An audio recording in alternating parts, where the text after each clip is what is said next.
Welcome to my channel happy students. आज के इस वीडियो में हम जैक बोर्ड के क्लास 12 का जो सेकंड मॉडल क्वेश्चन पेपर आया है उसके कुछ सब्जेक्टिव क्वेश्चन के आंसर्स को देखेंगे, जिसमें आपका जो पहला क्वेश्चन है हीनयान और महायान में अंतर स्पष्ट करें, उसके आंसर्स को आप किस तरह से लिख सकते हैं उसको हम लोग देखेंगे।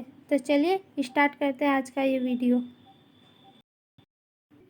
देखिए यहाँ पे लिखा हुआ है बौद्ध धर्म में हीनयान और महायान संप्रदाय में क्या अंतर है। ठीक है, वही क्वेश्चन है लगभग सेम, तो आप इसको इस तरह से लिख सकते हैं।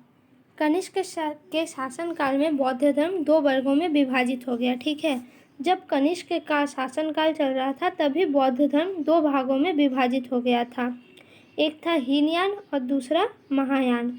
हीनयान संप्रदाय में क्या क्या था वो देखिए। हीनयान वह निम्न मार्गी लोग रूढ़िवादी प्रवृत्ति के थे। ठीक है, रूढ़िवादी का तात्पर्य यहाँ पे ये है, ये लोग जो बौद्ध ने जो जो कार्य किया था उसी के पथ पर ये चलते हैं। इन लोगों ने बिना किसी परिवर्तन के बुद्ध के मूल उपदेशों को ग्रहण किया। ठीक है, बुद्ध ने जो कहा था उनके उपदेशों को उन्होंने कुछ भी परिवर्तन नहीं किया, एकदम उसको अपने जीवन में अपना लिया। इनमें मूर्ति पूजा का प्रचलन नहीं था। कालांतर में हीनयान संप्रदाय दो भागों में वैभाषिक एवं स्वतांत्रिक में बट गया। ठीक है, इनमें मूर्ति पूजा का प्रचलन नहीं था क्योंकि बुद्ध मूर्ति पूजा नहीं मानते थे, तो इन्होंने बुद्ध के सभी उपदेशों को सादर ग्रहण कर लिया। बाद में ये हीनयान संप्रदाय दो भागों में बट गया, वैभाषिक और स्वतांत्रिक। ठीक है, वैभाषिक मत मुख्यतः कश्मीर में और कश्मीर में प्रचलित था। ठीक है, जो ये वैभाषिक मत है वो कश्मीर में प्रचलित हुआ। इस मत का मुख्य आचार्य वसुमित्र बुद्धदेव धर्मत्रात एवं घोषक थे। हीनयान संप्रदाय के लोग श्रीलंका, बर्मा, जावा आदि देशों में फैले हुए हैं। ठीक है, तो ये हीनयान के बारे में आप इतना लिख सकते हैं। अब आता है महायान। महायान संप्रदाय महायान अथवा उत्कृष्ट मार्गी लोग सुधारवादी प्रवृत्ति के थे। ठीक है, सुधारवादी प्रवृत्ति का अर्थ ये है, ये लोग बुद्ध के जो मूल उपदेश थे उनको न अपनाकर उन्होंने उसमें अपने अनुसार कुछ परिवर्तन किए। इनमें बुद्ध की मूर्ति की पूजा का प्रचलन एवं बुद्ध के अवतार के रूप में बुद्ध को अवतार के रूप में मानकर पूजा का प्रावधान है। ठीक है, इन्होंने क्या किया, जो हीनयान थे वो मूर्ति पूजा में विश्वास नहीं करते थे, लेकिन इन्होंने मूर्ति पूजा को स्वीकार कर लिया और वे बुद्ध को अवतार के रूप में पूजने लगे। ठीक है, कालांतर में महायान संप्रदाय भी दो भागों में बट गया। हीनयान जैसे बट गया था उसी तरह महायान भी दो भागों में बटने लगा।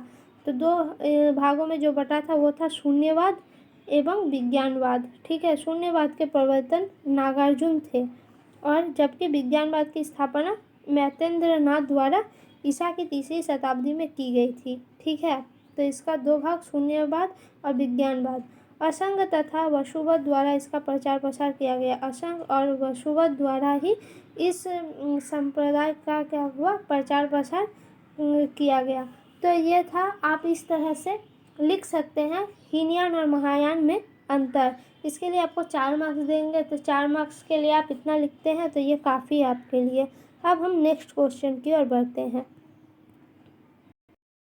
अब जो नेक्स्ट क्वेश्चन आता है वो अकबर के नवरत्न पर नोट लिखे या फिर कबीर के जीवन एवं मुख्य उपदेशों का उल्लेख करें। ठीक है, तो ये वाला क्वेश्चन मैंने आपको कबीर के जीवन और मुख्य उपदेशों का उल्लेख, ये वाला क्वेश्चन का मैंने वीडियो ऑलरेडी बना कर रखा, तो आप इसे मेरे चैनल पे जाकर या फिर डिस्क्रिप्शन में दी गई लिंक से देख सकते हैं।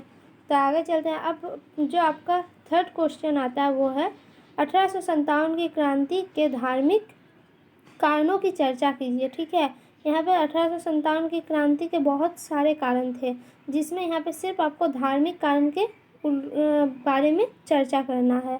तो इसका आंसर आप किस प्रकार लिख सकते हैं तो देख लीजिए।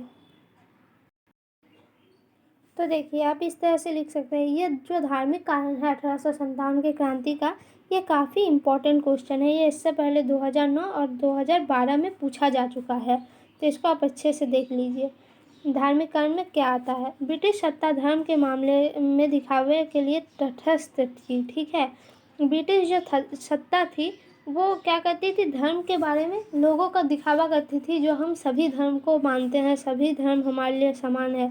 लेकिन वास्तव में वे ईसाई धर्म गुरुओं, बिशप एवं पादरियों द्वारा ईसाई धर्म का प्रचार प्रसार पूरे भारत में किया जा रहा था। ठीक है, ऊपर में तो वे दिखाते थे जो हम सभी धर्मों के प्रति सहिष्णु हैं, फिर हम सभी धर्मों को समान नज़र से देखते हैं, लेकिन ये क्या करते थे, ईसाई धर्म गुरुओं के साथ मिलकर पूरे भारत में ईसाई धर्म का प्रचार प्रसार कर रहे थे। ईसाई मिशनरियों का व्यवहार भारत में विभिन्न धर्मों के प्रति तिरस्कारपूर्ण था। ठीक है, ईसाई मिशनरी जो थे उनका जो विभिन्न धर्मों के प्रति जो सम्मान था वो काफ़ी तिरस्कारपूर्ण था। वो अपने धर्म को श्रेष्ठ मानते थे और बाकी धर्मों को तिरस्कार की भावना से देखते थे। उनका मुख्य उद्देश्य अपने आप को श्रेष्ठ दिखाना था। ठीक है, उनका जो ईसाई मिशनरी के लोग थे, वे लोग चाहते थे कि ईसाई धर्म को श्रेष्ठ दिखाना। वे ईसाई धर्म स्वीकार करने वालों को सरकारी नौकरी, उच्च पद एवं अनेक सुविधाएं प्रदान करते थे। ठीक है, जो ईसाई धर्म स्वीकार कर लेता था, ऐसे लोगों को वो सरकारी नौकरी देता था, उच्च पद पर कुछ कार्य देता था, फिर और भी अनेक सारी जो सुविधाएं उस समय दी जाती थी वो दिया जाता था, जो कि धार्मिक भेदभाव पूर्ण का प्रतीक था। ठीक है, ये क्या था, धार्मिक भेदभाव था। इसके अलावा धार्मिक नियमितता अधिनियम अर्थात हिंदू रीति रिवाज से धार्मिक परिवर्तन से पुत्र को अपने पिता की संपत्ति से वंचित किया जा सकता था। फिर उन्होंने एक कानून भी बना दिया। ठीक है, जिसमें हिंदू रीति रिवाज से धार्मिक परिवर्तन करने पर क्या होता था, ना करने पर पुत्र की संपत्ति से पिता की संपत्ति से पुत्र को वंचित कर दिया जाता था। अगर ईसाई धर्म अपना लिया जाता था तो ऐसा कुछ नहीं किया जाता था। इसके अलावा फूट डालो राज करो की नीति हिंदू एवं मुस्लिम संप्रदाय के धीरे धीरे अंग्रेजों की फूट नीति समझने लगे और वे अंग्रेजों के खिलाफ हो गए। इस तरह से फूट डालो और राज करो की नीति भी लोग धीरे धीरे समझने लगे और उन्होंने क्या किया, इस नीति को समझने के पश्चात एक विक्षोभ उनके मन में हुआ, जिस कारण भी यह विद्रोह हुआ। तो ये था धार्मिक कारण। आप इस तरह से 1857 के धार्मिक कारण का उल्लेख कर सकते हैं। तो आपको ये वीडियो कैसा लगा कमेंट में ज़रूर बताइए। साथ ही हमारे चैनल को सब्सक्राइब जरूर करें। धन्यवाद।